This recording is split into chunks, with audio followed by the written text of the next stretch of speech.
Hey y'all, happy Sunday. Thank you. It's Sunday, right? I have no idea what day it is. I feel like I've been in a cave.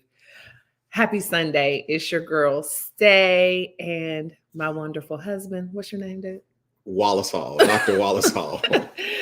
Thank y'all for being here for the hallway life. We are hanging on by a thread, which is why we chose today's title. But first of all, let me just take care of some housekeeping things, or not even really, dude.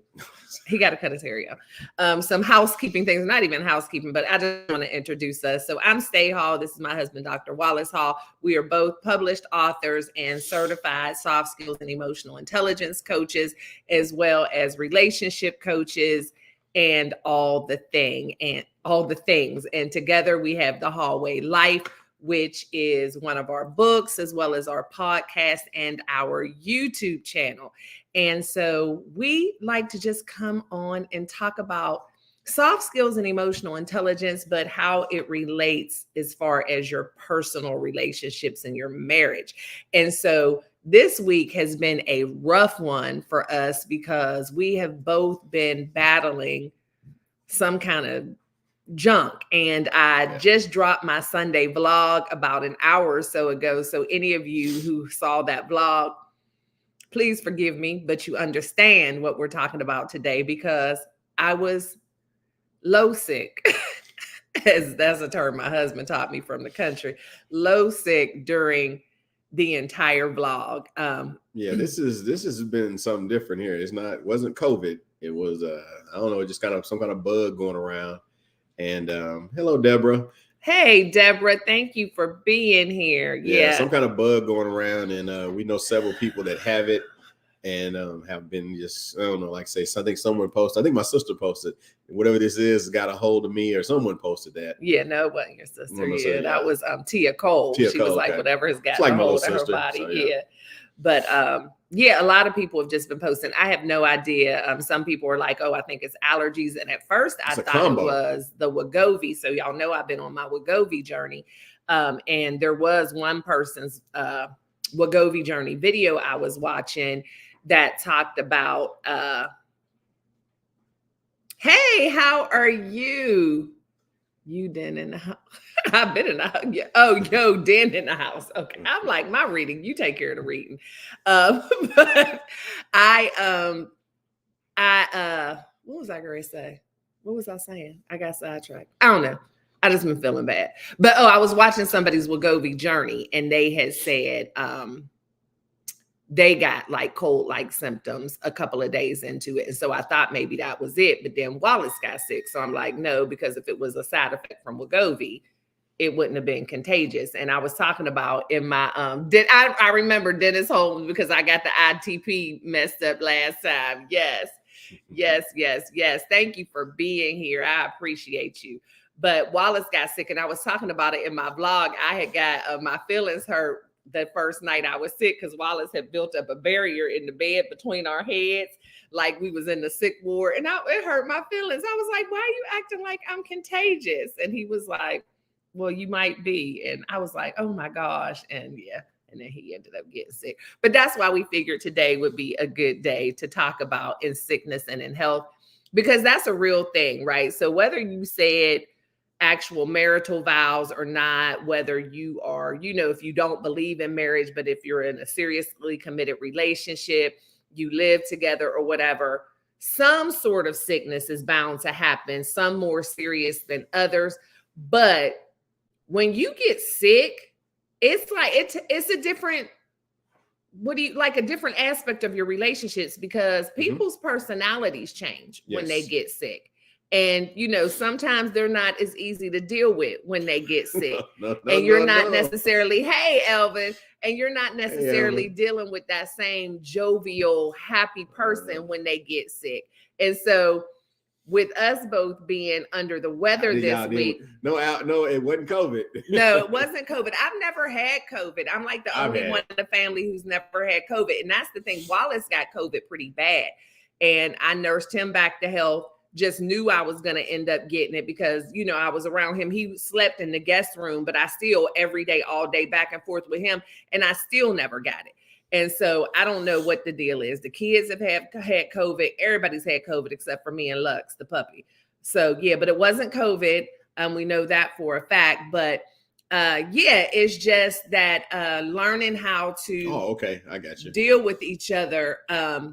Oh yeah, and that was a whole thing. We did a video on that a long time ago because COVID was a make or break for a lot of people.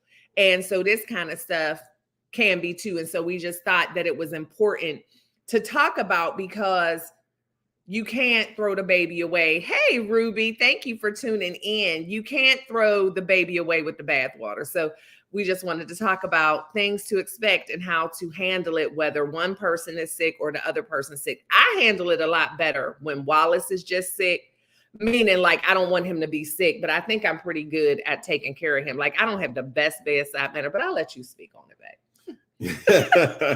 Yeah, I take care of you. She takes care of me very well. She's very attentive to me. She's my little Florence Nightingale. You know, she comes in and does it. You know, makes me tea, make sure I'm covered up, make sure I'm taking my medicine and stuff right.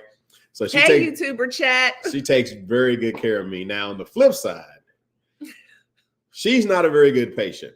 So when she's sick, she don't want nobody doing nothing for her, but yes, she's going to complain about you not doing nothing for her. She don't want to take medicine. What do I complain about you not doing for me? She don't want to take medicine, but yes, she going to say, hey, you just taking all the medicine. She don't want to take a medicine like she's supposed to. She want to complain about everything. So she is not a very good patient. So generally, unfortunately, I have to just kind of sit back and let her just tire herself out. And then she'll finally listen to what I'm trying to tell her that she needs to do or try to take care of her. But she's one of them. No, I'll do it. I'm like, babe, all I'm trying to do is take care of you, trying to be attentive, take care of my beautiful wife. But yeah, she's not a very good patient. So Miss Ruby, that's how you are too. Thank you so much, Tuber Chat, for sharing us out too. I appreciate that. Thank you, Tuber Chat. Thank you. And it's not that I guess I'm not a good patient, but first of all, I'm not used to being sick. Thank goodness, like I said, I've never had COVID. I've never had the flu.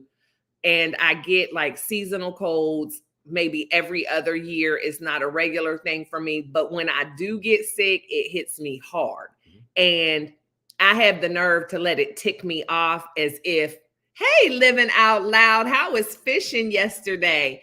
Yeah, we're a little bit better. We're a little bit better. But when I do get sick, it just hits me hard and it puts me on my butt and it takes me too long to sit down. So again, if y'all saw today's vlog, I pushed through all week, still with events. And Wallace was telling me, why are you going to that? Why are you going to that? You don't need to be doing that.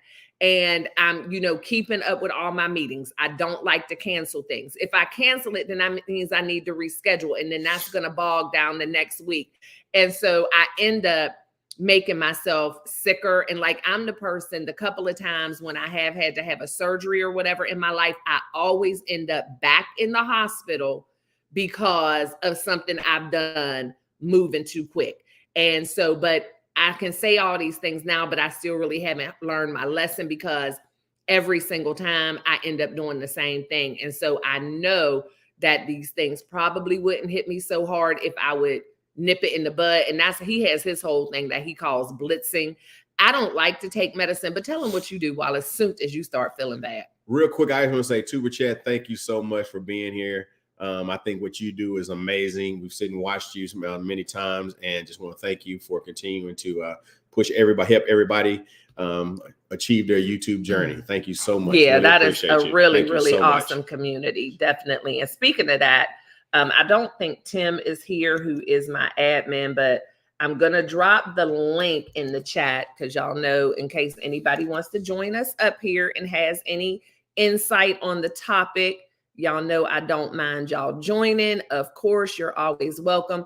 And then those of you who are also content creators, be sure to follow each other. Again, I know we can't drop links, but just look each other up, write down the names, if you're not following each other, and definitely, to be a part of a really friendly, awesome community. Tuber Chat is awesome. So y'all want to make sure y'all definitely link up with them. Yeah. So thank you so much. Well, my situation, I call it a blitz. Soon as I start feeling sickness, I start taking my medication. I take my sinus pill and I take a cough medicine. I kind of just, just not what you want to do, but I just kind of just blow all of that and put all of that together. And I just start taking my medication, drinking my teas and things like that. That way I can try to get on top of it and nullify the effects as much as possible. I don't sit and let them just dry out and build up into some raging fire or sickness. I think that's why I recovered a lot quicker this week than yeah, he got sick after me and got better before me. Yeah, now just allergies. I know what this is, what I'm dealing with now. This is just allergies. So and there you go. That's thing. it. He tried 2 ways and knock it out. Same. Yes, that's the way you do. You try to get on top of it and knock it out. But my beloved here, she doesn't believe in medications. Well, that's the thing. And then when it's at its highest point, the medicine ain't working. The medicine ain't working. You've only taken one dose. It's not going to work in one dose. You got to let it get in your system. So. Yeah, see, and I think for me, living out loud and super chat, the reason why I don't do that is number one, I'm not a fan of medications. And I think that's just because early in life, I had an allergic reaction. That's the only thing I can really think of. And I don't know. I've really just been on medications. And then another thing is I'm always in denial. I'm always thinking, oh, I just need to go to sleep. Like that is my go-to for everything because I also don't sleep a lot. I'm not a napper. I'm not a during the day sleeper. So I figure if I just get a good nap or go to sleep, I'm going to be better when I wake up. But then I always feel worse. And so it usually takes me at least 3 days before he can convince me to take any medicine. And then I'll never take the full dose either. So he's always like, did you take it all? Did you take it all? So then I'd be thinking he's trying to kill me. I don't know. I want y'all to just notice what she just said. She's not a napper. Okay. She generally has to get real sick before she has to take a nap. All right. Now, for those of us that are nappers who will take a quick nap every now and then, are there people around you that complain about your naps? Just asking for a friend. I'm not a napper, nor am I a fan of other people taking naps.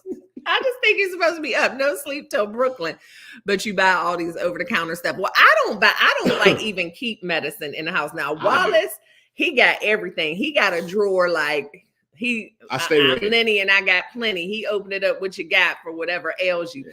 I don't even take what the doctor prescribes me. And that's the thing too. He's always threatening me with the doctor. Well, if you don't take any medicine, I'm gonna take you to the doctor. And he's been with me like in the emergency room, blood pressure, literally stroke level, where they're giving me CT scans of my brain and everything. And I'm still monitoring what they're giving me and telling them not to give me certain stuff. And he's like, just do what they say. No, I don't do that. I don't do that. See, I stay ready, so I had to get ready because I don't want to be the one having to run to the, I guess when they had little kids, being the ones having to run to the store in the middle of the night trying to find a pharmacy or drugstore or something that's open. If you already got it, you got it here at the house. You can just give it to them and go right back to bed. You ain't got to be leaving the house. I feel the same way with medicine. So I keep cough medicine and stuff on deck. So whenever sickness or illness come along, see, still hanging around. When it comes along, I'm ready for it. So we sit here that's what we do. The cough drops. Hey, Kelly says she's a napper.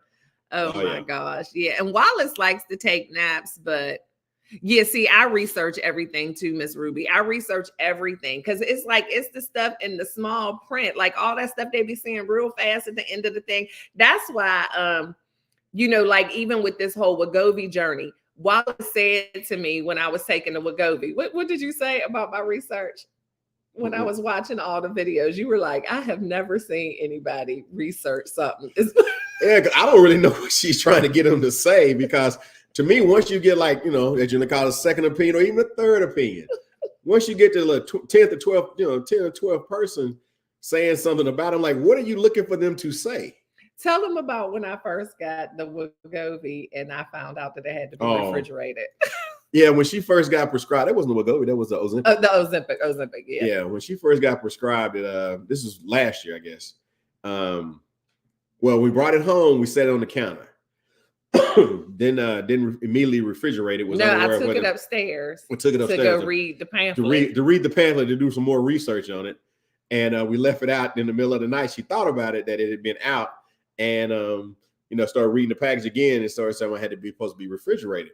But it was still cool in the house, so I told her she was okay, but she needed to do her research. So She stayed up to like 3, 4 o'clock in the morning trying to call on these different CVS's and Walgreens that are open 24 hours around Dallas, Fort Worth, I say around Texas, just trying to find the different ones that are open, just so she could ask the doctor what they felt about the pharmacist rather, what they felt about the Ozempic not being refrigerated immediately. And everybody kept saying, "Oh, you should be okay. You should be okay. Should be." But that guy, once they said that, then she hang up with them, and then she called and find another one. And then they would say, sounds like it should be good. She didn't like that answer. So like, what are you looking for them to say? I need a definite. I do not need my doctor or my pharmacist saying you should be okay. Should means there's doubt. Should means that you're not sure. And so, yeah, I called at least 15 different pharmacists because I'm not taking this medication. And I didn't move forward with the Ozempic. I didn't stick to that. I didn't whatever, which is why I'm on the Wegovy journey now. But I do my research. Hey, Lacey J, what is up, niece? Good to see you. Deborah said I'm too noisy to sleep during the day. But yeah, nosy, too nosy. Hey, KC, thank you for being here. Yeah, I see Miss Ruby said we the same. Yeah, I need to know. And then I always want to talk to the pharmacist. I don't trust the doctors with the medication at all because all they do is buy stuff and say, oh, they said it's good for this, so we give it to you. But yeah, so Wallace is always on me whenever I get sick. And so this time what made it, because we're rarely ever sick at the same time. Because again, I don't get this stuff a lot. Wallace is sick more than me, like, because he has the allergies and stuff on a regular basis and he deals with this stuff. And I'm always, I'm making him the chicken noodle soup. I fix him the hot toddies and the medicine ball tea. I do all of that. But it's usually just him, or if I get sick, it's just me. But this time we were sick together. And I tell y'all, Wallace had an attitude with your girl. Because first of all, he felt like I made him sick. And the fact that I was complaining, make me sick, but I did not have I was complaining about him trying to build that barrier in the bed between us. And this is the thing too, which may be TMI. I'm not a close together sleeper that much. Like I can sleep my own side. Wallace is always the one who always want to be all cuddled up. But now I got a little sniffle and you want to build a barricade, right? And so he gets mad when I use my weighted blanket. He was like, it's like you got another man in the bed. But did y'all sleep with a weighted blanket? Or have you ever y'all sleep with a weighted blanket? It's like having another person in the bed. That is a 25-pound weight. If the weighted blanket gives me security, but Wallace don't like. I'm security. Whatever. He's hot. The answer is in the drug patient instructions. I don't trust them neither. I don't trust nothing. I got to talk to at least 15 people before I trust anything. But he's the one who always want to be all close, right? So now I got a little sniffle and he want to build a barrier. And so he did end up getting sick. So he low-key had a little attitude with me when he got sick. And so he wasn't trying to help me. Y'all, he took the last of the medicine, right? So I was sick first. And so he goes to get me all this medicine. And I didn't want to take the medicine. But by the third day, Janice sleeps with a weighted blanket. See, your husband be complaining, saying you got another man in the bed. See, my husband, yeah, he's hot, right? Like, dude, you're burning up. And then he don't want the ceiling fan on because he says that was what keeps him congested. So we're going to end up being like them old folks in 2 separate rooms. I don't know what we're going to do, but he will never go for that. Mm-hmm. But anyway, he buys me the medicine. Why, ITP, why do y'all agree with Wallace? No, that's ITP not allowed on the show. No agreeing with Wallace. But he goes and gets me the medicine. So by the third day, he goes and gets me the medicine. I start taking it. And I was taking it as directed. So he's checking in and making sure I'm taking the medicine. But then once he gets sick, he goes in to take some medicine, y'all, at night and took the last dose at night. So it's like 10 o'clock at night. I still need my last dose to go to bed. Sitting there all day. And then I'm like, Wallace, you took the last medicine? And that's what I'm saying. When you get sick, it's kind of like the War of the Roses because it was bad up in here. And he was like, I'll get you some more in the morning. He like, you don't ever take the medicine anyway. Medicine been sitting there all day. She could have took it at any point. I took it earlier. That was the last dose. But y'all. she want to wait till I take it. And now it's like, oh, now you're taking all the medicine. It was a whole bottle. So how did it get to the last dose? I have been taking the medicine. But I'm telling you, it had been so bad. Waking me up in the middle of the night, waking him up in the middle of the night. We literally had to fall asleep with cough drops in our mouth. What? You just wanted to put that comment up here. We ain't put no other comment on the screen. Put them all on there. He's a mess. He is a mess. But yeah, y'all, it was battle of the last dose. Yes. And I'm like, you so bad with me taking the medicine. And he's like, but he did first thing in the morning, but I had to suffer all night long. I ended up making myself. She wasn't going to take it. She wasn't going to take it. So I don't even know what she's talking about. Yes, I was. She needed content. What's content? Oh, I need to. So that's why I said something. Shut up. Oh my God. Yeah, it has been bad. We have not been able to eat. And that's what I was trying to figure out too. Is it the Wegovy? Is it the crud? But then I gained a half pound this week. And then I blamed it on the medicine because that medicine is full of sugar. How can anything that's supposed to be healing and not good for you be so sweet? I'm down 3 pounds. No, that's because you're a man. But I haven't been eating. And then that's another thing. He always tells me I gain weight because I don't eat enough. I'm like, whatever. See, there you go, ITP. Yes. We see, where's the admin so we can block these people who not agree blocking with ITP. That's but yeah, it's tough. But it is something that you have to be mentally prepared for. You know, when you're in a relationship, in a marriage. Hey, Nikki, how are you? Because you know, when you get sick, your personality can be altered a little bit. Now, for me, I would probably be easier to get along with when I was sick if Wallace would just leave me alone. Now, and I'm not really saying that in a bad way because I do appreciate the fact that he cares about me. But that's what ends up irritating me and that's what it ends up irritating him. Right, exactly. Yeah. Because I'm not going to do what he says. And then so we end up fussing. And now I'm sick, but I'm fussing with you because he's constantly, hey, you're not listening to me. You need to take the medicine. And his favorite line is, you're a bad patient. You're a bad patient. I'm not a bad patient. I just need to be left alone. Yeah. Oh, diehard Eagles fan. Oh my goodness. Woo. Pittsburgh Steelers all day. I was born and raised in Pittsburgh. Are you from Philly, ITP? Woo. Yeah, no, but his dad was my dad was an Eagles fan. Yeah, his dad was an Eagles fan. So yeah, but I'm he passed away the year they went to the Super Bowl. I know, yeah. During that season. Yeah, so he didn't get to see that.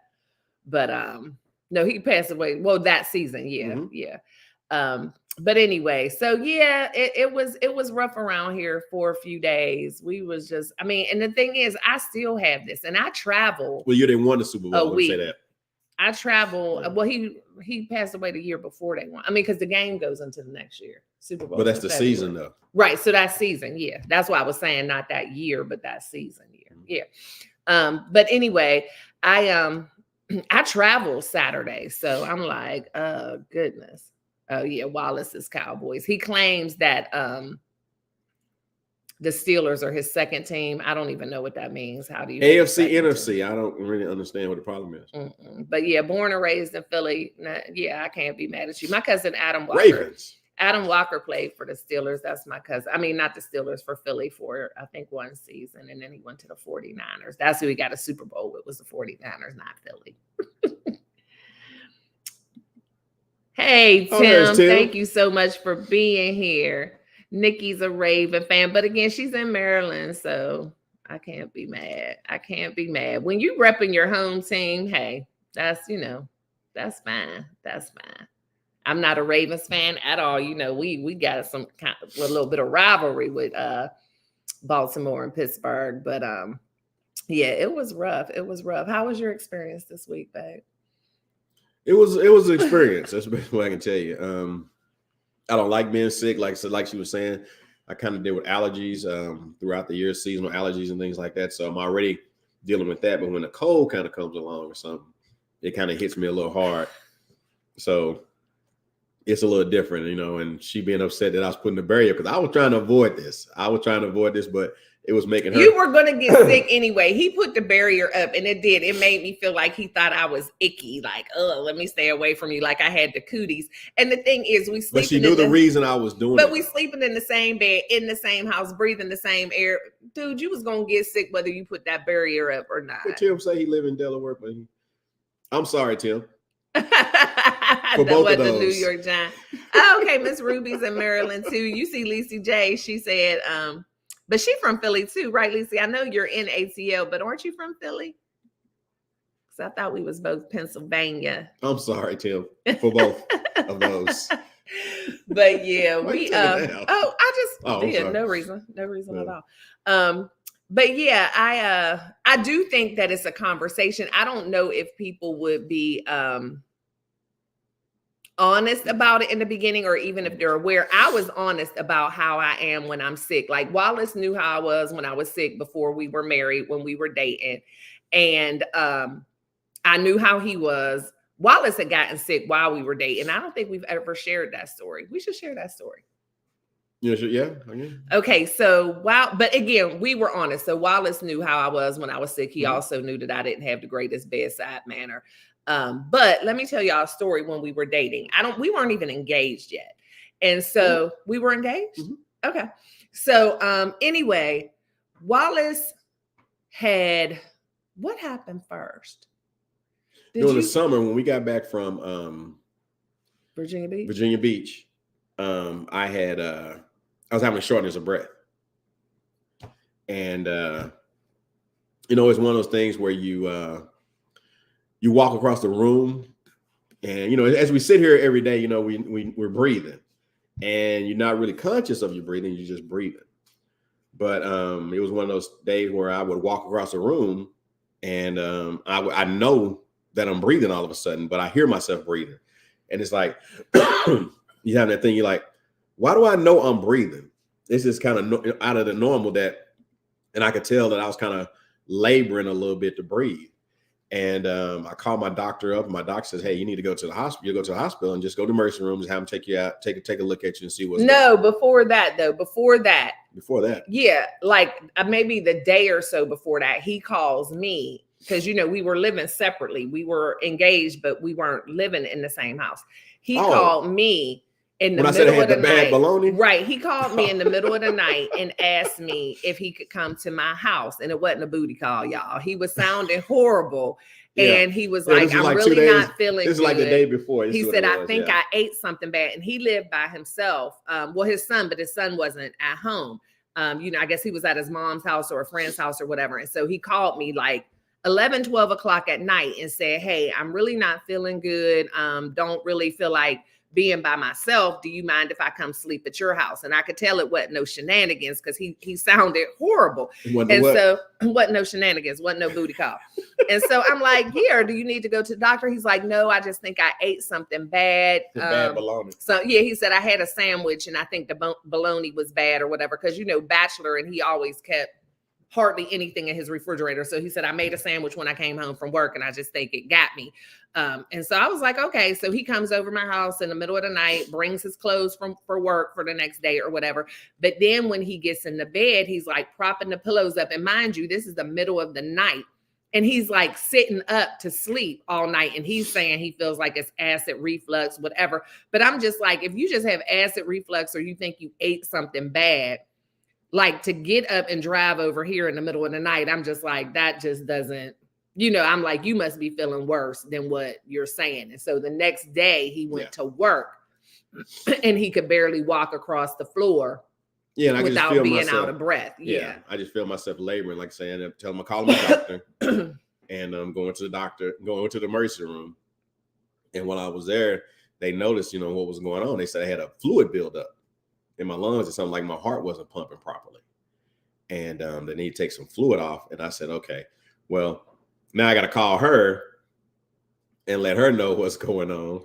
And so hours later, like all of the people that worked for him, everybody knew he was in the hospital except for me. And so I call her but he already knew. I had said, I don't do sick. And we hadn't been together very long. He was scared to tell me. I feel bad. Yeah. I said, hey, I'm in a little, I'm up at the hospital, and talking about keep leaving me in here for a while. I think you might need you to swing on by and just come on up here and see you, boy, because I'm really not sure what's going on. They saying some other things going on.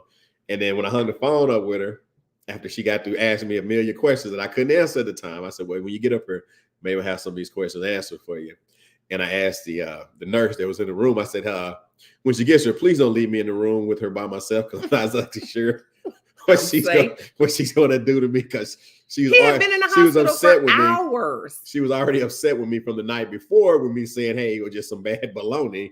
And now here I am getting admitted to the hospital for something else. So I get to the hospital. I end up staying with him. He was in the hospital for like 2 or 3 days. I never went home. Like I went home just to get my kids home from school, to feed them, that stuff. And I was back at the hospital, and his blood pressure was through the roof, and they were trying all different kind of medications to get his blood pressure down. And it was so scary, because what's really scary is when you can tell that the doctors and nurses are nervous, because after 2 days and they're pumping him with medicine to the point where they're like, we can't even give you a higher dosage of this. And they're giving it to him through the IV. And they're like, we're giving you as much as we can. So the only options they had was to keep switching the medications.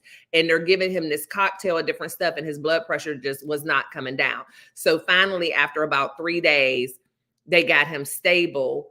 And one thing about him is he never acts nervous. He's always like, oh, whatever, especially like if he's in the hospital, he's just like, well, this is the only place I could be. And I'm like trying to stay calm. And like, when I tell y'all I wasn't leaving, like I would come home to feed my kids, get my kids together. And I had some help with my kids, but I was getting dressed and everything like there, taking my clothes from work, getting dressed in the morning, because it was that like crazy. And it's just, the two of us. And so nobody else, really knew.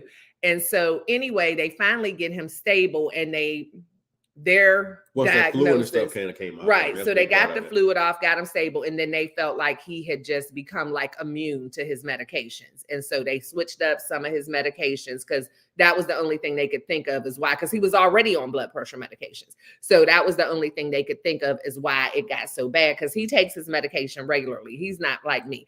I be taking mine every other day. She's one of those that takes it till she's feeling better, then she stops. Well, and I don't play with my blood pressure. Like I say, I don't play with my blood pressure, but I monitor my own blood pressure, and I just don't feel like I need everything that they're giving me all the time. So I'll break pills in half. I'll skip a day, but I am monitoring my blood pressure during the time. Don't judge me. That's just what makes me feel better. But Wallace is going to take exactly what they tell him to take. And so that's why they figure with you taking your medicine regularly, your body just must have got adjusted to that medication. So they switched up his medication, but they still wanted to do a stress test on him. So he keeps putting off the stress test, canceling the appointment, rescheduling the appointment. And so he starts feeling bad again. Did not tell me. He starts feeling bad again. And so decides, I'm not going to cancel that appointment. I've been feeling bad. I don't know how long. How long had you been feeling bad again? You living some steps out of it. Okay, well, go ahead. Go ahead. They suggest when I left the hospital, it's just like getting in touch with my primary. And I went back to my primary. Mind you, this is like the first part of September. I had to get back in touch with my primary. I went and saw my primary. He wanted to set me up with a specialist to go and see the specialist. All right. So this was the end of August, going into September. And so we go into September, and I finally get to see my primary. He starts setting me up with a specialist. And then, specialists, you can't just go in the next day and see him.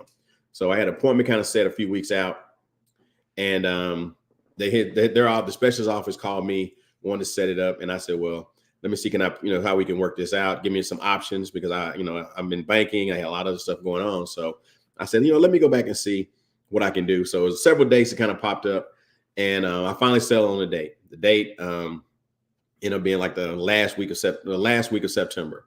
And so we end up finally that day coming around.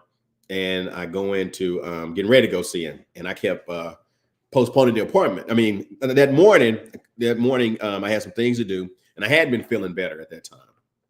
And because, like I said, the fluid came off, and the medications were kicking in like they're supposed to.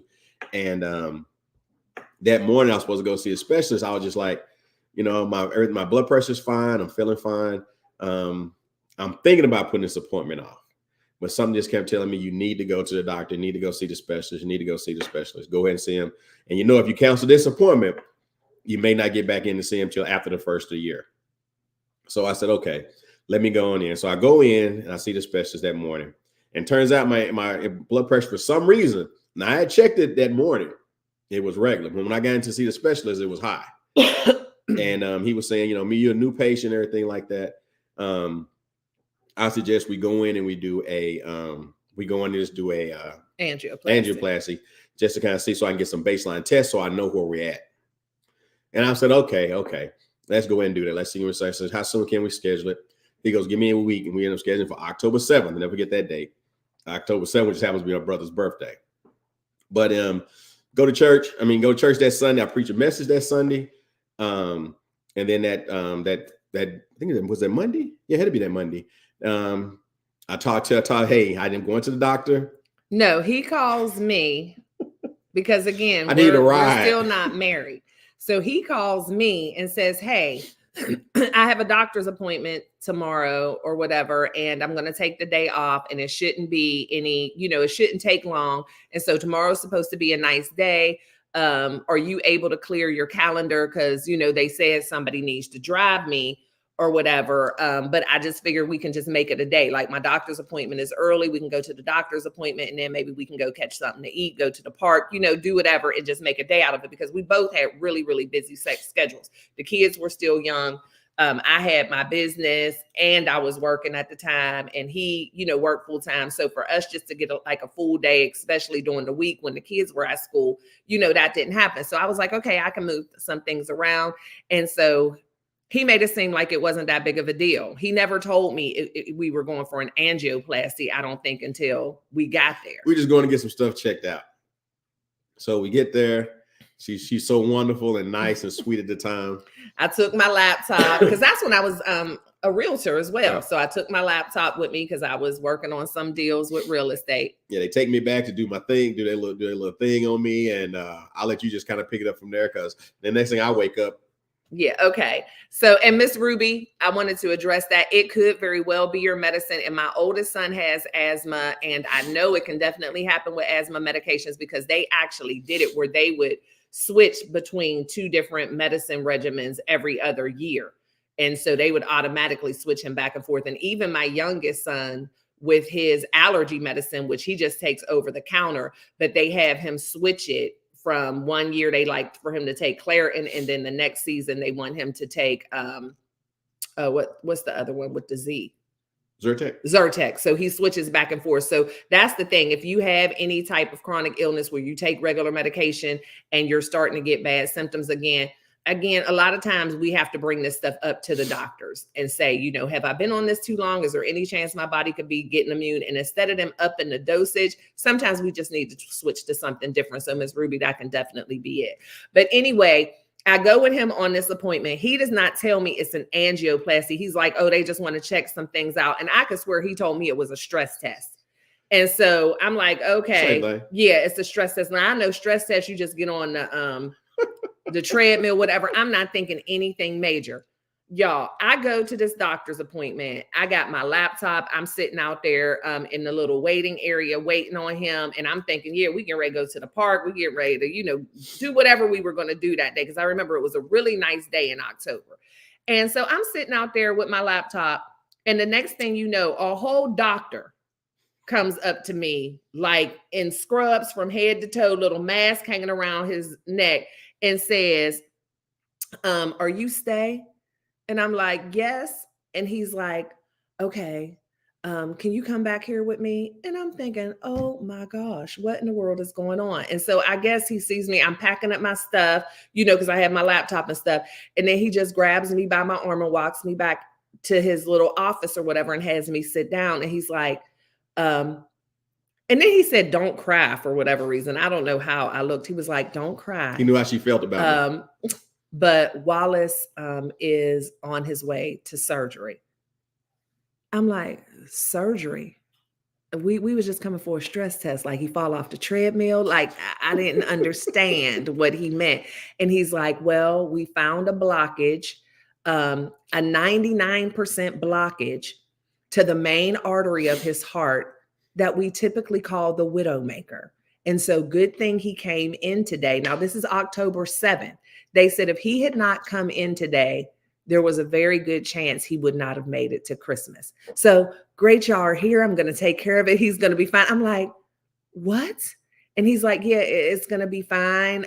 Just wait for him. And so then I asked the doctor, I said, well, does Wallace know that he's having a surgery? Because I didn't know if Wallace had passed out, because at this point, I'm still trying to process, like, you found a blockage, like, because I know an angioplasty, whatever, like that takes a whole thing, putting the thing down. And I didn't know we were there for all that. And so he's like, yeah, Wallace knows, like he had to sign the consent. He had to tell us it was okay to come tell you, you know, all this stuff. Wallace knows. And I'm like, okay, so I'm the last to know. I'm just sitting out here waiting to go to the park. And so he's like, you know, just, you know, have a seat. And he said, and Wallace said, if you can't wait, that's fine. He understands. He can get, you know, somebody to come get him. And I'm like, really, dude, I'm just going to leave. Even though in my mind, I'm fight or flight, y'all. So there was a part of me where I wanted to leave just because it was too much. Like, if I leave, this never happened. I was never here. Right. But I stayed in a nice family in the waiting room who knew that their person was there for heart surgery. Trying to fix you up with one of their people that was with them, right? Yeah, they tried to hook me up with one of their people that was with them, just in case Wallace didn't make it. True story. They offered to go get me some dinner, and, you know, and they're like, well, he'll probably be all right, but if not, Stan is single, and, you know, he's a lawyer, you know, that type of thing. And I'm sure they were joking. I mean, they were just being funny, just trying to get me to laugh, because they could just tell I was in shock, because it's all the things now, because here I am, new in his life. I only had a relationship with his son at that time, who's only like 15 years old. I'm not going to call this child and say, hey, your dad's in surgery. You know, I really wasn't in the family like that. We were new. I didn't even think that we were engaged yet. My recollection, I feel like we were just dating. But he's like, no, we were already engaged. But it was new. Hey, J3. But it was so scary. And so afterwards, you know, they bring me back to recovery. And as soon as he sees me come around, he just immediately starts apologizing. He's like, and if you never want to see me again, it's fine. I know. He kept saying, I know you don't like sick people. And it's like, not that I don't like sick people, but it was terrible. Tell him about that. Tell him about your apologies and your pitiful. I didn't know. I didn't think it was going to be anything. I didn't think it was going to be anything. Yeah, I thought that was going to be kind of way it went. And, you know, we kind of came in there. But, yeah, I did apologize at the end and asked her, please forgive me.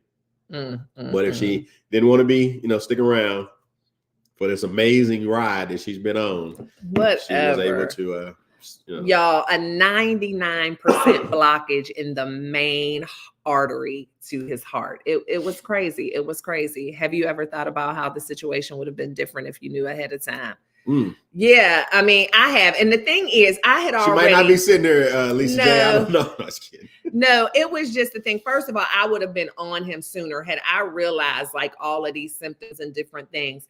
And it would have been better for me, because I need to prepare, right? I don't like stuff being put on me, because again, I am fight or flight, and my processing time is sometimes a little delayed. You know, I have to deal with a lot of stuff. And so I just would have been more prepared. I would have asked the questions like, if something happens, who would you like me to call? Do you want me to tell Jacoby? Or would you know what I mean? I just felt like I was upset with him, because I just felt like he put me in a really bad and awkward position, because the only people I knew in his family that time were his little brother, Tiger, whose birthday was that day or the next day. That day. October 7th. And his young son, you know, those are the only people I knew. And so, you know, and he agreed, he agreed, hey, Jamie, he agreed that he kind of set me up, but he didn't realize it was going to be that. But he's like, yeah, I should have been thinking, I probably should have made sure that you had, you know, somebody to contact and, you know, things like that, because it was very weird. And then what happened was, now he's in the hospital, y'all. So he has to stay for a couple of days in the hospital. So here I am again with this man, very short time being together, and you done had me in the hospital twice. And so, and that's a different thing too. Like I didn't make arrangements. Like it was just, yeah, that was poor planning on Wallace's part. And so, but he thought he was going to go in there. They wasn't going to find anything, and I was going to be none the wiser. And so anyway, that night, they go in through your groin area up to your heart, whatever. They make a small incision. It's really not supposed to be that invasive. It's not really that big of a deal, supposedly, but things happen. And of course, something happened with him.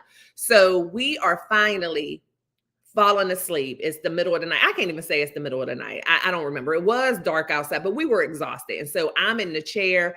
I'm, dozing off, whatever. And then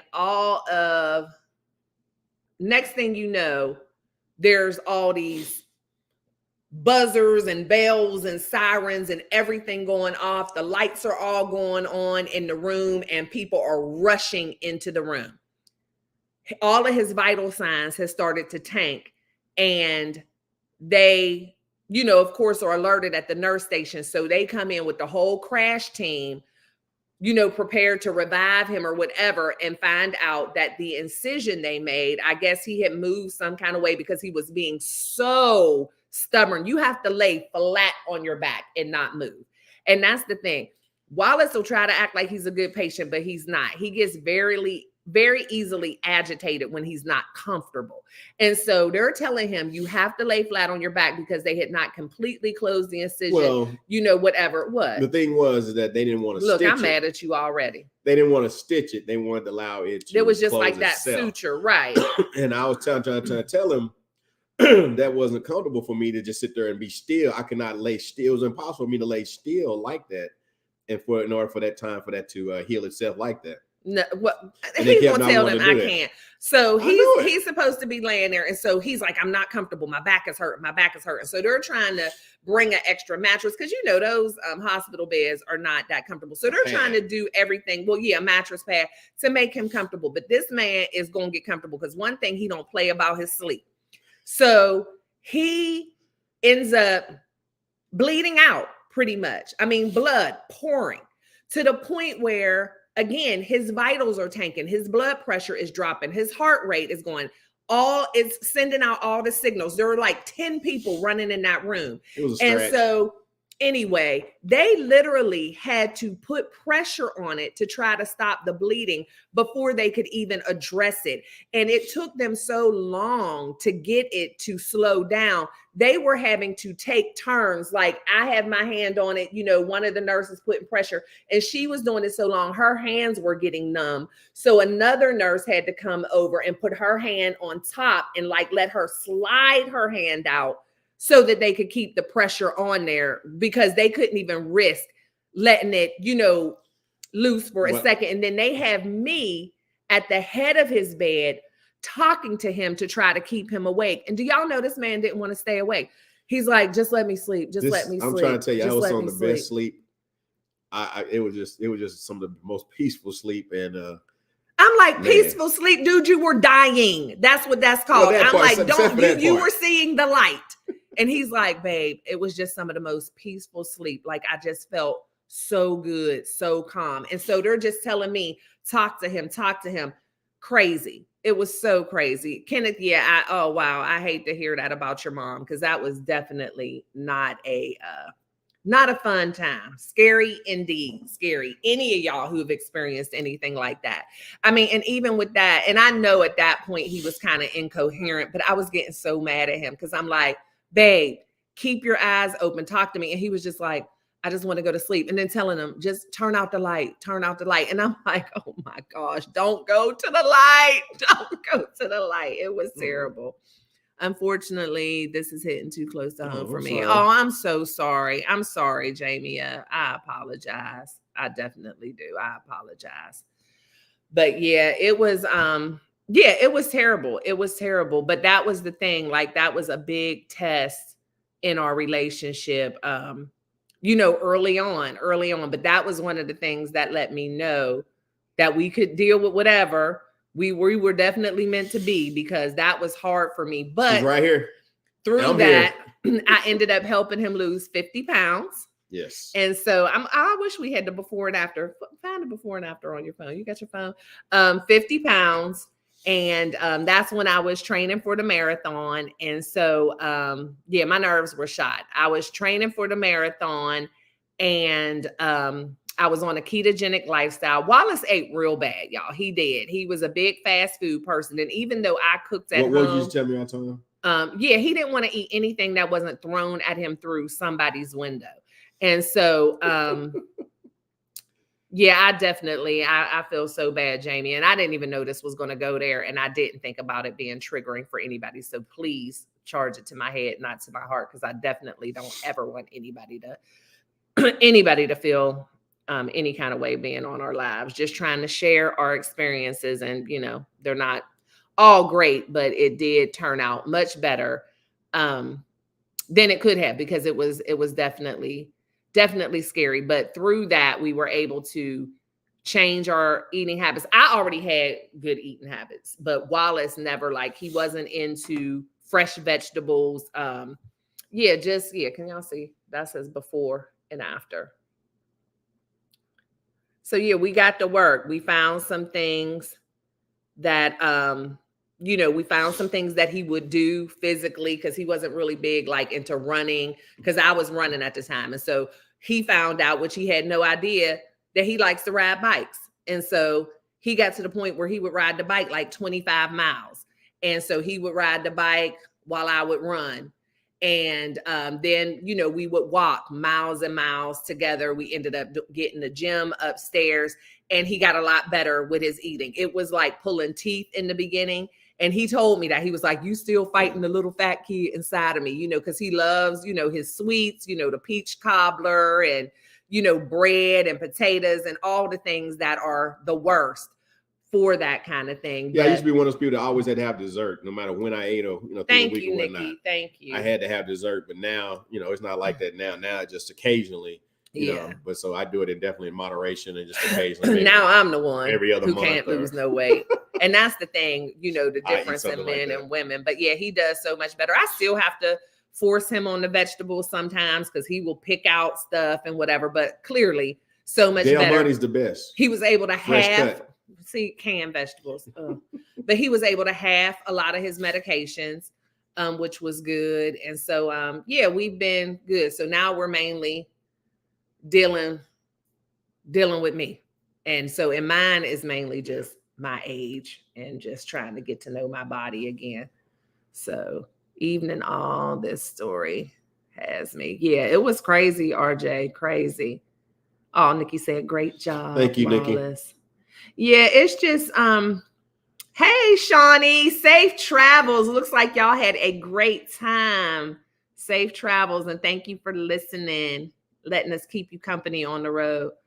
Well, I'm glad. Yeah, if it can help anybody, it's just, first of all, don't ignore your body. Wallace was letting stuff slide for way too long, trying to convince himself that he was okay. But if anything, especially when it comes to your breathing and, shortness of breath, chest pains, go to the hospital. Go to the hospital, because that's not normal. You should not be laboring to breathe. I don't care if you're out of shape, whatever. But if it's to the point where you notice it and it's not like you're out there doing anything strenuous, that's not normal. And don't let yourself feel like, oh, it's just something I ate, or it's, my allergies. Because again, he has allergies, but they don't affect his breathing like that. But I'm telling you something that did Wallace come out has diabetes as well, Tim. Type 2. But did come out of this when I went back to work in my office and around several banks in the area that we have. We kind of started a heart drive. We're actually in the Dallas-Fort area, kind of started a heart drive with because all the pouring in motion, everybody was kind of reaching out. So everybody started going to get their heart checked out. Everybody started going to trying to get in better shape. He had a lot of people like, oh my gosh, your situation changed in the my Dallas-Fort life. area and some of the other surrounding areas. So, just in our bank at the time. And so in a company at the time, rather. And that was one of the good things came out of it. Hopefully some other people were able to, several people shared with me, they were to lose weight, they were to get their health together. And they did not want to experience what I went through. And some of them said, their doctor said, hey, they've been trying to get them to go to the doctor for a long time. And they finally went, and things kind of worked out better for them. So, yeah. Yeah, it was scary and it was a long road. But we've been able to maintain pretty good. Like I said, in my situation with my weight and everything, I've had hypertension since I was 28, but it has gotten worse in the last couple of years. But a lot of my stuff is related to just trying to get this post-menopause together, and my body is just going haywire. But you know, the blood pressure and everything is as under control as it can be. And I eat healthy, so that's what really gets on my nerves. Just gotta share this because we kind of wrapped that story up. My heart specialist. Oh gosh, I know what you're doing. He's an awesome guy. I thank the Lord for him. He was great with me and everything like that. But so I go back in for my what was it, 2-week follow-up? Yeah, 2-week follow-up or something like weeks, that. Whatever. Something like going for my follow-up, and Stae goes with me. So we're sitting in there. So he comes into the exam room, he's sitting there talking to us, and he's there telling us about the whole situation and everything. And he goes, "Hey, if I had knew you had such a good-looking wife, things might have went a little different. Just want to let you know." I'm like, "What?" Crazy. He is a good guy though, and it's so funny. He ended up being at one of our fundraising events. Wasn't that him who was there? Yeah, but no, he's a good guy. But I looked at him. He was like, "Yeah, I didn't know what you looked like. He didn't tell me." So yeah, I walk in the room to talk to him like, "Hey." But that was funny. But I was like, how dare you? How dare you? But no, he was a great doctor. And he got on top of it. I have allergies so bad I have to carry a portable oxygen tank. Oh, wow. Man, Tim. Yeah, see. Well, that's good. That's good. 3 years. That's awesome. That's awesome. Progress, right? But yeah, we have to stay on top of our health and just be proactive. And that's something that I wasn't good at. When I first met Wallace, I hadn't been to the doctor in 9 years, y'all. The only time I would go to the doctor, I would go like to Care Now or Patient First or whatever, if I knew like I had a sinus infection or something where I could just go and tell them this is what's wrong. But like blood work and a full physical, I didn't trust doctors. I had a lot of issues. And Wallace is like, "Babe, you have to go to the doctor," because he gonna go. Wallace's eyelash could hurt and he going to the doctor. He's not gonna let anything bother him for longer than a day or so. He just will keep things from me. But he's like, especially after that, he's gonna go to the doctor. But I never went to the doctor. And that's why it was so crazy. And I think the reason why everything that was going on with him got so out of hand is because he had so much going on in his life at the time.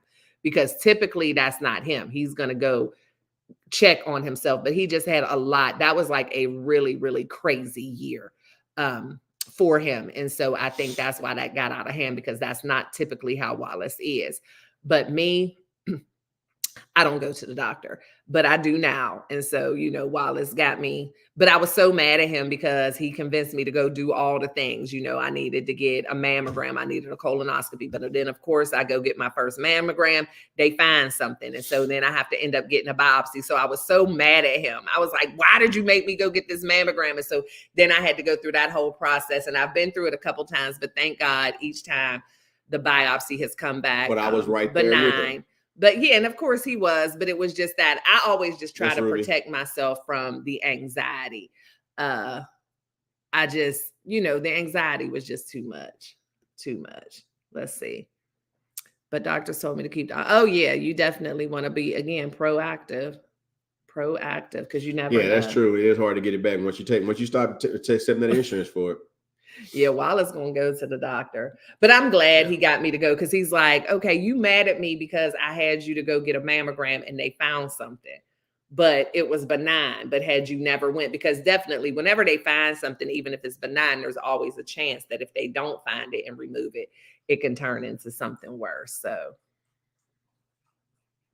yeah, and I go now. I stay on top of it. I make my regular appointments. The first couple of times for several years, I was having to go have a mammogram every 6 months. And now I just recently, for the last 2 years, have only had to go every year. And now they want me to come back for a diagnostic again. But, I'm not claiming anything. It's going to be the same as always. See, Ruby, she was upset with me, but like she had started going feathers out of boobs or something, and it'd been a whole nother story. Don't say stuff like that. Don't say that. I forgot the itch, LOL, in my oh my goodness. But yeah, so that is our health journey and the things that we deal with and how different we are as far as health, and just being able to accept each other and our differences, knowing what to expect when the other one isn't feeling well, and still being there in spite of all the changes we put each other through. But with everything we went through this week, even though it wasn't really serious, we just thought, well, that would be a good thing to talk about, because I don't know if a lot of couples, especially new couples, even talk about, well, how are you when you get sick, and how's your bedside manner, or, do you go to the doctor regularly? Do you, just what is your situation with that? And so we just thought it might be something, insightful to talk about. And then, of course, we always gonna come with the jokes, but we really thought, if anything else, and I hope, and I heard, saw a couple of you did say it helped. And so, stay on top of your health, eat right, go whatever the yearly checkups and stuff that you need, get your blood work, and look after your people. If you got people like me in your family, just try to have those little nudging conversations like, hey, you might want to do this, and then be there for them, offer that support. And that's another thing too. I never want Wallace going to the doctor with me, but he has just shown up on me, y'all, at the doctor's. When I was getting my first biopsy, I did not want him there, And next thing I know, there he is. I walk in and he was there before me. And I'm like, really? What are you doing here? Because a lot of times it's just easier for me to process that kind of stuff when I'm by myself. But trying to be there, show I support her and I love her. Yeah. Well, thank you, Janet. I know you've been busy. But anyway, y'all, I got the rest of my crab roll in the oven warming up. I was barely able to eat any of it, so I'm getting ready to eat. Did you have anything else, Dr. Hall, before we sign off? Oh, I see you looking up questions over there. Yeah, I want to just a few minutes. Oh my gosh, he want to do the love seat. Put me in the Lisa J, you got any questions for us while I look something up real quick? He gonna look up them questions. Let me turn this oven on.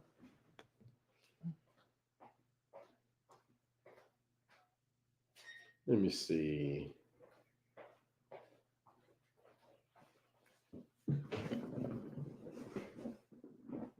Oh, I got a question for you.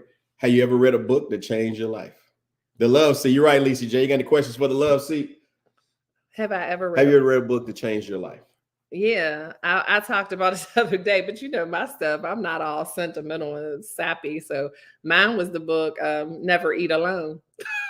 Oh, that's right. Right. The book, that talks about the networking and how everyone, you talk to could be somebody that you can potentially collaborate with. Anyone in business, entrepreneur, content creation.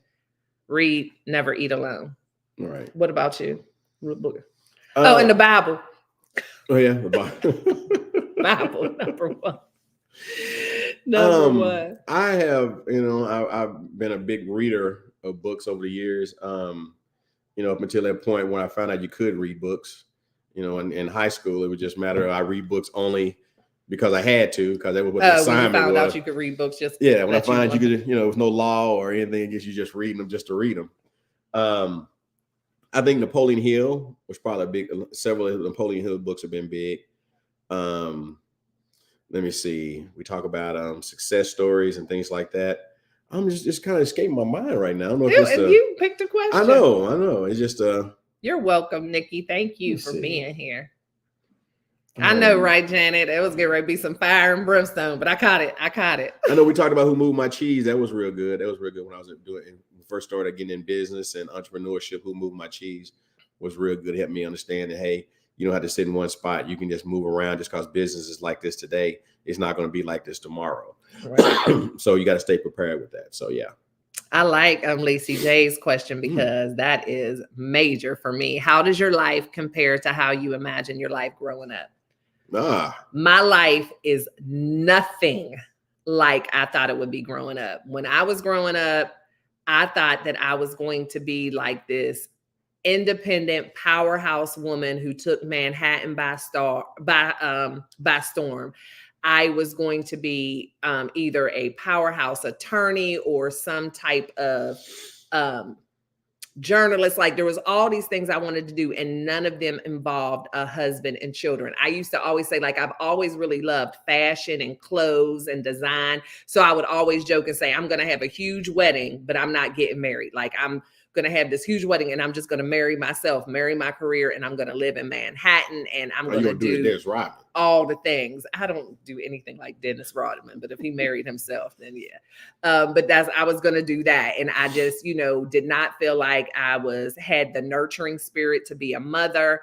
I did not feel like I had the nurturing spirit to be a wife. And so my life, if I would, be looking at myself when I was young and looking at this life, it'd be like, no way can I do this. And yeah, completely different. And just to be in this type of relationship, and especially the type of wife I am, where I really do see my husband as the head of the household and, all that kind of stuff. Never would I thought I would be like this at all. I thought I was just going to be business, climbing my way up, doing all the things, money. And that was going to be it. So completely different for me, CJ. Yeah, mine is completely different, for as just kind of the way life goes. I definitely hadn't planned on having kids, so early in life. That really kind of messed up my timing for me going to college and everything. But fortunately, I was able to work through and get college taken care of and to start my career. I had these dreams of being a, big time billionaire and retiring, multi-millionaire, billionaire when I was becoming 50 and never having to really think about working again. Fortunately, I was able to actually retire at 50, minus several of the zeros I was trying to put together there, but still working. It's not over yet. Still working on adding those zeros on. So that's working out. But yeah, it just, you go back and you look at life. Life is such a teacher. And it's such a journey, and we talk about, you don't complain about the journey because it's not about the journey. It's about what happens during the process of the journey, rather. Mm-hmm. Not about the goal, rather, it's about the journey. And just the journey has been amazing. There's been a lot of twists and turns in it. It's things I kind of look back on, some decisions that I made. I wish I would have done some things a little differently, but there are some things I wouldn't change at all because I don't want to mess up where I'm at now because of my my beloved wife and, my kids and things like that. I wouldn't go back and change a thing on those. But like I say, I tell people all the time, just focus on what you're doing. Try to make the best decisions you can. And then you deal with the decision or the outcomes later and just try to make better decisions going forward. And what I can say too, with my life being so different, and hey, everybody in Facebook, I'm sorry, I haven't even been paying attention to Facebook. And so y'all also know that this is mainly on YouTube. And so I think I saw Monica Jackson Bailey and Ralisha over here. Hey, y'all, I'm sorry. I have to look at different monitors to keep up. So I appreciate y'all for being here. But what I would say for me, even though my life did not go anywhere the way I thought it would go when I was younger, I, like Wallace, I don't regret any of it. It all makes perfect sense to me. I was able to be a great mother, which shocked the heck out of me, and have that nurturing spirit towards my children that I literally prayed for when I was pregnant with my oldest son, because I am not at all the warm and fuzzy woo, woo, woo. And so I didn't know, but yeah, love my kids down and they get all the affection in the world. And so it just seemed like what I really wanted to say is it's never too late, because now I'm kind of just getting to live it in reverse. So now we're empty nesters. The kids are grown, they thrusting and thriving, doing their own thing. And now I'm getting to build that business and be that powerhouse and do those things and kind of, so it's just in reverse. So don't give up on your dreams if, things don't go quite as the way you planned it, because we all know it's not our timing, right? And so we can have all the ideas in the world, but if it's something that's planted deep inside of you that you have the passion for, don't let the lapse of time make you give up either, because I'm still pressing forward with all the same types of things, in life that I thought I would have. And I can see now too, and how much I'm prepared for it now as well. Miss Ruby said the Bible is my only book, but I definitely want to get back into it. I used to be a big reader. Hold on. Oh, we talked about this before. Let me see. I can't stop watching the sea turtle. That is so. Is it distracting? Yeah, I think so. My screensaver. That's why so many people stayed on and watching. See, Lacey J be coming with them. Yeah. If y'all knew each other in high school, do y'all think that y'all would have been together? Oh my gosh, Lacey J, we have asked each other that question. I'm gonna let you go first on that one, because you ain't think we was gonna be together now. So when we first met, so yeah, tell them.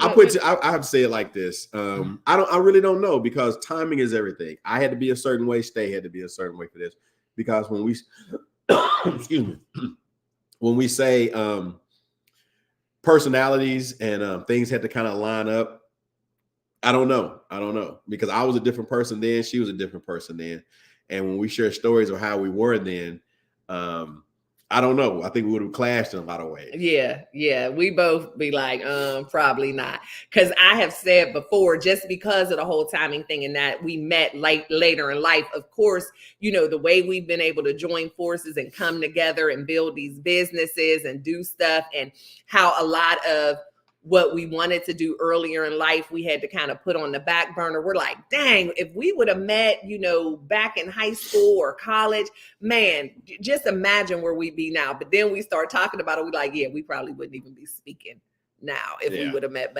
back then, because Wallace, there is no way he was going to deal with my tick, tick, boom personality. I was very like, what? Like, you're always fighting. Yeah. I was always fighting. I took nothing off of a dude at all. No, we probably would not be together at all. He would have been looking at me like, that girl is wild as hell. Hear what Jenna said. My husband and I did know each other in high school, and I had absolutely no interest in him. Oh, that is so funny. He was so weird. That's so funny. I was more of a nerd also in school. So, to some degree, I kind of hung out. I was a nerd in school, but outside I had a little different side to me, playing sports and kind of what I was into. But and I wasn't nerdy at all. I don't know what I was. I was aggressive. He was aggressive? Aggressive. I mean, I was just very, so yeah, I don't think, that would not have worked at all. And I'm glad that the turtle is more entertaining than distracted Janet. I just try to put a little something instead of just having a big black screen back there. Never disappointed when I catch a live. Thank you guys. I have to get back to doing my hair. Doing hair. I can't do hair at all. Everyone enjoy your night. I got something for you. Okay. What's the funniest thing your inner child wants? Funniest thing your inner child wants? Mm-hmm. Oh, I know what yours is to me. Do I have an inner child? Y'all, I've been grown since birth. Like, that's something we struggle with too. Like, I'm not like I don't like to watch anything that's not, like, I'm not a nonfiction person, or I'm not a fiction person. I'm not I can't watch stuff that doesn't make sense. I can't watch cartoons. Yeah, I'm just not. Do I have an inner child? I would eat cotton candy every day if I could. I love cotton candy. I think that's popcorn. The most inner child thing about me, or the snacks I like to eat. Like, I am a very, I like little kid candy. Like, I still like a good candy necklace or a candy bracelet or whatever, but I don't really, do I have an inner child? I mean, I guess I can be a little childlike sometimes. I still like to run around outside sometimes. I do that. But yeah, I don't know what the funniest thing. Yes, PA girl. Yeah. Yeah, hardcore. Yeah, like, what? It's that East Coast, baby. What about you? What were you going to say that? What did you think it was? For you, the fact that you want a Ferrari.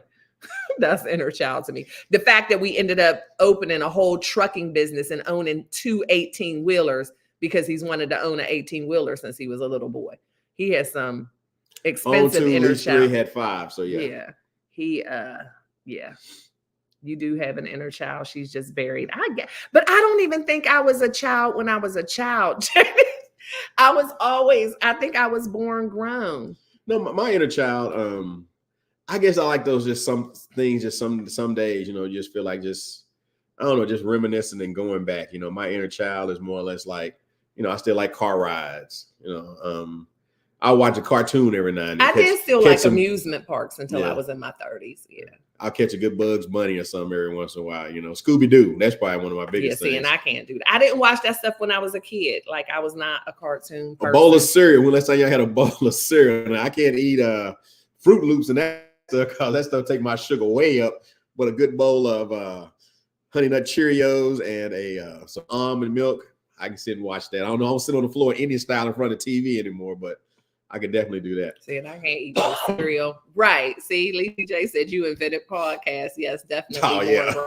Grown. I mean, would sit and talk to grown folks, was always in grown folks' business. So, yeah, I used to like Lucky Charms when I was a kid. I used to eat Apple Jacks. Fruit Loops way too Fruity sweet. Pebbles. And like I said, when I was a kid, I liked grapefruit, y'all, and grits. Ooh, Like, one I liked, strawberry shortcake cereal. That was strawberry. That was delicious. oh my gosh. Yeah, I would eat with the grown folks. Like, I was the only one of me, my sister, and my cousins that my grandmother would actually give me my juice with my meal, because I'm going to eat my food, liver and onions, whatever. Yeah, I'm just the old soul. You was eating liver and onions as a kid? Always. There was nothing. I've never been a picky eater.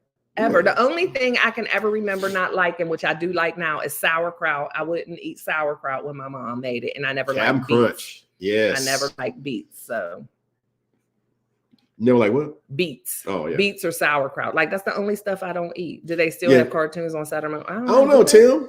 They have like they got channels, Network, dedicated Disney. channels now, Yeah, they probably don't. Because I'm not a TV person at all. Captain Crunch, I could eat that sometimes when I was young. Apple Jacks. Yeah, I liked Apple Jacks better than Fruit Loops, because Fruit Loops was just so sweet. But again, y'all, I liked Special K when I was young. And I liked Special K. Rice Krispies, Special K, and then the regular Rice Puff cereal. Ooh, you like Frosted Flakes. Rice Puff cereal, y'all. Rice Puff cereal. With honey on it. J3, you in here? Honey on your Rice Puff cereal. As a kid? As a kid. I ate like the old people. I was with my grandma all the time. Did you get some Metamucil and some? I did. I was there, but I've always liked candy though. I used to always go to the candy store and get my penny what was that candy. Wheat cereal? Oh yeah, I liked wheat. The shredded wheats. I like shredded wheats. I like eating hay. I still like shredded wheat. Yeah, I don't know. I was weird. I was a very, very weird kid, and I've been grown. But again, I would eat the sweet cereal, but I like the yellow ones. What are they? The corn puffs or the yellow ones with not the one with the frog. That was Dig-'em Smacks. Dig-'em Smacks. Those was sweet. I could eat those, but the yellow one, corn pops. I like those. Like, I could eat the ones that weren't super sweet. Me either. I have a television and everyone couldn't tell you the last thing I turned on. Yeah. Oh, we watched some good TV last night. See, now I watched some murder mysteries. We watched all night. We watched, we started off with whatever thy neighbor, Fear Thy Neighbor. And then we start watching Blood Relatives. Now give me a good true story, a murder mystery that I can binge watch that. Cause we laid in the bed all day yesterday. We got out and went and got our seafood. And then we, Lucky Charms was good.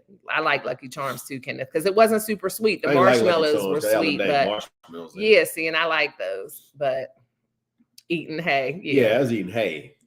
But yeah, we stayed in the bed all day yesterday, and Wallace let me watch murder mysteries. But your system you kept your system right. All that fiber-rich cereal he was eating, huh? But anyway, shut up. But I was putting salve on, going to bed early. My liniment. Yeah, put liniment on your chest. And all that. But I did. I always like to be around adults rather than children. And I was with my grandmother all the time. And that's one of the things about me that I think got me on this is my mother and my grandmother talked to me like I was grown from the time that I was born. I told y'all I started talking at 7 months. And my first sentence was, "I'll beat your butt." You keep changing your bra? Did I keep changing my bra as a kid? Like Big Mom, you keep changing. I couldn't keep none of that. Your bra. Yeah, that's when I go to the candy store. Like, let me see what I get. But yeah. So anyway, y'all, that is. Let me see what I got for you, baby. I've been an old soul my whole life, so that is me. But yeah, so we have kept these good people long enough. Yes, we have. We appreciate y'all. Yeah, we do. We appreciate y'all so much on this journey back to good health. Yes, y'all. Keep me prayed up because your girl got to catch flights on Saturday. So I have almost a week until I got to be, because that's the worst, flying when you're sick. And then I have the nerve to have a layover. I don't even know how I did that. I have a layover coming and going. So yeah, y'all just, hey, wellness, how are you? Thank you for tuning in. We get ready to bid y'all adieu. We've been up here acting crazy as normal, talking about our sicknesses and how we deal with it in a relationship. But I appreciate you for tuning in. And Tim, I want to tell you, you talking about that breathing situation and stuff. And that's one thing when I talk to people, especially trying to motivate people and dealing with different things, stuff like that, it's about breathing. I say, we a lot of stuff in life we take for granted, and breathing is such a vital part that we don't think about it. And like I was sharing the story, you don't think about breathing until you have trouble breathing. Mm-hmm. And it's so important that we be thankful for that. And, and thank you for sharing that, with your journey there with it. And man, I tell you, it was sitting like something was sitting on my chest. And man, that is no fun at all, bro. No fun at all. Much prayers to you, man. Yes.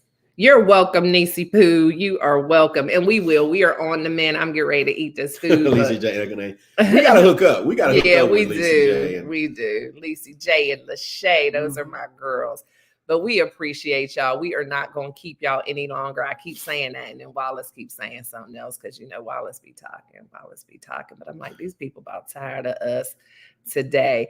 But I am going to try to eat some of the seafood. It really has been difficult for me to eat much, but I'm going to try to scarf down some more because y'all know the seafood ain't cheap and I ain't trying to waste nothing. So I'm going to eat some more of it. Maybe Wallace will eat a little bit of it, but I appreciate y'all. Y'all have a good Sunday night. I'll be back live again tomorrow at 7. I'm not sure what my subject is tomorrow. I can't even remember, but I will definitely go ahead and put up the little, I don't think it does it on StreamYard. Yeah, it won't do it on StreamYard. Yeah, it doesn't do it on StreamYard. Much love, though. So I will see Peace, y'all tomorrow. Thank you so much. And we will see y'all next time in the hallway. Bye.